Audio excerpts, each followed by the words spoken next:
ल आज एउटा निकै चाखलाग्दो खबर छ भक्तपुरबाट। त्यहाँ एउटा ऐतिहासिक मन्दिर अनुमान गरे भन्दा झन्डै 3 करोड रुपियाँ कम खर्चमै पुनर्निर्माण भएछ। हो र 3 करोड कम? त्यो त साँच्चै ठूलो कुरा हो। कुन मन्दिरको कुरा हो यो? यो तहमारीमा रहेको लक्ष्मी नरसिंह मन्दिर 2078 मङ्सिरमा सुरु भएको काम भर्खरै सकिएर उद्घाटन पनि भयो। आज यसमै अलि गहिरिएर हेरौँ न त, होइन? पक्कै पनि। यसरी लागत घट्नु त अचम्मै लाग्दो छ। सामान्यतया त उल्टो पो सुनिन्छ। हो नि, सुरुमा त 7 करोड 77 लाख लाग्छ भनेर अनुमान गरेको रे, तर सकिदा जम्मा 4 करोड 83 लाख मात्रै खर्च भयो। बापरे, करिब 3 करोडको फरक? यो कसरी सम्भव भयो होला त? यसको पछाडि के रहस्य छ? यो पुनर्निर्माण त भक्तपुर नगरपालिकाले गरेको रहेछ अनि जनप्रतिनिधिहरूको 3 वर्षे कार्यकाल पूरा भएको मौका पारेर उद्घाटन पनि गरे। तर यति पैसा बच्नुमा मतलब उपभोक्ता समितिको मात्रै कमाल हो कि अरू के छ? उपभोक्ता समितिको त पक्कै भूमिका छ। अध्यक्ष नुछेराम भेलेले पनि कम खर्चमै सकियो भन्नुभएको छ। तर भक्तपुरको कुरा गर्दा त्यहाँ समुदायको भूमिकालाई बिर्सन मिल्दैन क्या? समुदायको सहभागिता कस्तो किसिमको सहभागिता रहेछ त? जानकारी अनुसार त 22,66,000 भन्दा बढी त नगदै उठेछ स्थानीयबाट। साँच्चै 22 लाख?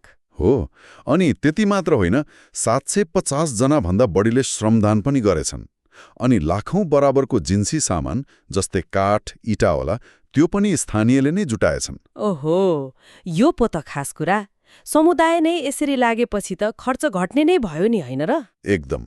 सायद यही कुरालाई नेपाल मजदुर किसान पार्टीका अध्यक्ष नारायणमान बिजुक्छेले पनि उद्घाटनमा संकेत गर्नुभएको होला। उहाँले के भन्नुभएछ भने स्थानीय जनताले गर्दा कम खर्चमा काम हुन्छ, तर केन्द्रले ठेक्का लगाउँदा बढी लागत लाग्छ। सायद कमिसनको चक्करले गर्दा पो हो कि? त्यो तर्क पनि महत्त्वपूर्ण छ। उहाँले त सम्पदा पुनर्निर्माण ठेक्कामा दिनै हुन्न भन्नुभएछ। उहाँको जोड त्यसमै थियो। अनि बिजुक्छेले भक्तपुरको एकता र आपसी सहयोग नै त्यहाँको प्रगतिको आधार हो पनि भन्नुभयो रे। यो मन्दिर पुनर्निर्माण त्यसैको उदाहरण भयो। त्यो त हो। अनि अर्को एउटा झनै रोचक कुरा नि। के कुरा? नगरपालिका प्रमुख सुनिल प्रजापतिले भन्नुभए अनुसार यो मन्दिर 2072 को भूकम्प अघिको जस्तो मात्रै बनाएको होइन रे। त्यसो भए कस्तो बनाइयो त? त्यो भन्दा पनि पुरानो, यसको सक्कली मौलिक मल्लकालीन स्वरूपमै फर्काइयो रे। ओहो, मौलिक मल्लकालीन स्वरूपमा? त्यो त झन् चुनौतीपूर्ण काम होला नि।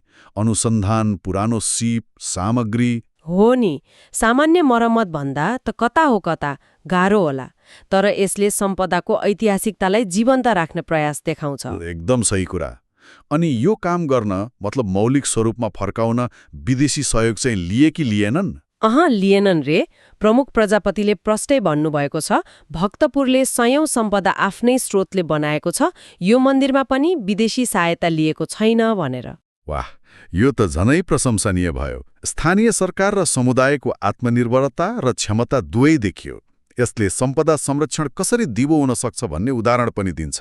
अनि काम गर्ने मुख्य मान्छेहरू डकर्मी नाइके जगतराम निसुतु र सिकर्मी नाइके बलराम शिल्पकारलाई सम्मान पनि गरियो रे। स्थानीय सिपको कदर भयो। राम्रो कुरा हो। त्यो तहमारीगहिटी क्षेत्र जहाँ 5 तले मन्दिर पनि छ, त्यो त अब झन आकर्षक भयो होला। पक्कै पनि।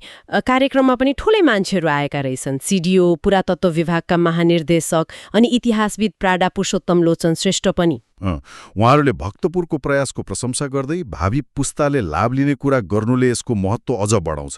यो ढुङ्गा माटो मात्रै होइन, इतिहास र संस्कृतिको निरन्तरता हो भन्ने देखिन्छ। ल, यत्रो कुरा गर्दा यो मन्दिरको इतिहास चाहिँ के रहेछ त खासमा? मल्लकालीन भनियो, कुन राजाले किन बनाएका? इतिहास हेर्दा राजा जयस्थिति मल्लले नगरको सुरक्षा होस् भनेर लक्ष्मी नरसिंह स्थापना गरेर मन्दिर बनाएको भन्ने छ। तर रमाइलो कुरा के छ भने भित्र नरसिंहको मूर्ति हामीले सोचे जस्तो उग्र, रिसाएको खालको छैन रे।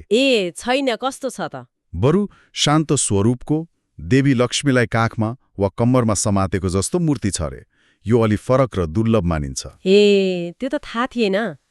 ल, त्यसो भए आज हामीले भक्तपुरको यो लक्ष्मी नरसिंह मन्दिर पुनर्निर्माणको सफलतालाई राम्रैसँग केलायौं। हो, कसरी अनुमान भन्दा निकै कम खर्चमा, त्यो पनि समुदायको यत्रो ठूलो सहभागिता र स्थानीय व्यवस्थापनबाट अनि विदेशी सहयोग बिना नै मौलिक स्वरूपमा काम सकियो भन्ने हेर्यौं। अनि यसले सम्पदा संरक्षणमा स्थानीय प्रयास, सामुदायिक मोडलको शक्ति र अहिले चलिरहेको ठेक्का प्रणालीबारे सोच्न बाध्य बनायो। बिल्कुल, यो एउटा सफल उदाहरण बनेको छ। त्यसो भए जाँदा जाँदै एउटा प्रश्नमा सोचौँ न त। भक्तपुरमा सफल देखिएको यो मोडल, जहाँ समुदाय र स्थानीय सरकार मिलेर कम लागतमा अपनत्व लिएर सम्पदा बनाउँछन्, के यो नेपालका अरू ठाउँमा पनि सम्भव होला? हो, यो महत्त्वपूर्ण प्रश्न हो।